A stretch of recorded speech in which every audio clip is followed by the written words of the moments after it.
kausapin yan. Kakakulangan ng pamahalaan at tumubos sa business ay dahil umano sa ginagamit ang pondo ng bayan sa political maneuvering.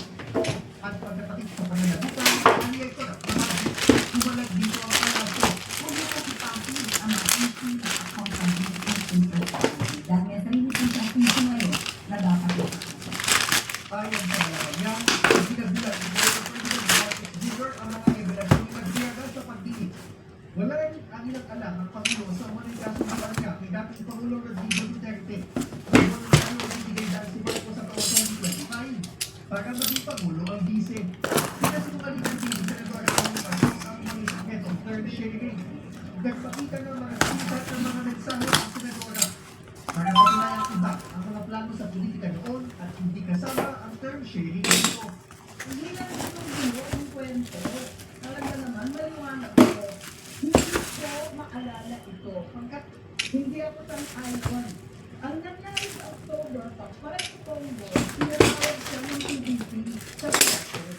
Yun ang totoo. Hindi yung sinasabing Matriaga na kaming magkapatid, pumunta kay PRRD para mag-term sharing deal. Hinimok ng Senadora ang Pangulo na ilabas ang katotohanan dahil ginagamit ng ng mga politiko si Marliaga. Sinabi din ng palasyo na obligasyon ng NBI na investigahan ang mga assassination plot o tangkang magpatay sa Pangulo na kasama sa Wala at Ilangin Marliaga. Hindi naman na anong bago ang mga ganitong pagkatala sa tulog ng Pangulo. Pero kailangan pa rin ito siya sa atin. Samantala, umalag naman ng isang Davao based artist sa pangayag ni Marliaga na siya ay nagregalo at nagpakomisyon sa isang scholar sa Laguna. So, obgat nakita sa video conference sa kanyang grupo kasama umano ang vice. Itinanggi ito ng visual artist na si Tanya Gaisano na nagsabing hindi siya scholar na taga Laguna at iniregalo niya rin Duterte ang kanyang painting noong 2021. Sa isang Facebook post naman noong 2021, ibinigay ni Duterte ang ng painting na anya'y gawa ng isang Davao na artist. Jervis Manahan, PBS News. May nakikitang posibleng probable cause o dahilan ng ilang kongresista para ma-impeach si Vice President Sara Duterte. Base sa maling paggamit ng confidential funds. Ito'y matapos pag-ibang commission audit ang utos nito na isauli ng Office of the Vice President ang 73 million pesos na confidential funds. Nagpapatrol, Vivian Gulia. Pinalda ang desisyon ng Commission on Audit kaugnay ng notice of allowance sa 73 million pesos na halaga ng confidential expenses ng Office of the Vice President noong Disyembre 2022. Ibig sabihin, obligado ang Opisina ng Vice President Sara Duterte na isauli ang halagang ito.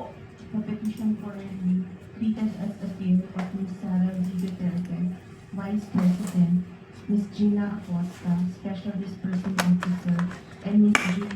Julieta M. Medellin, Chief Accountant, Office of the Vice President, is hereby denied. Pero sabi ni Pamura, pwede pa naman itong i-accept ng business at corporate sistema.